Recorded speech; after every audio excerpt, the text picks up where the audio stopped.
Hi!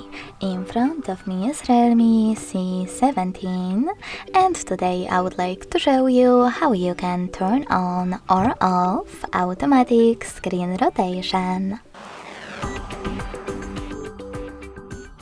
Begin by going into Tab menu and looking for Auto Rotate shortcut. When you find it, click on it. As you can see, mine is now blue. That means that auto rotation is enabled, but you can always disable it by tapping on the same one again. You can also go into Devices Settings, scroll down just a bit and click on Display and Brightness.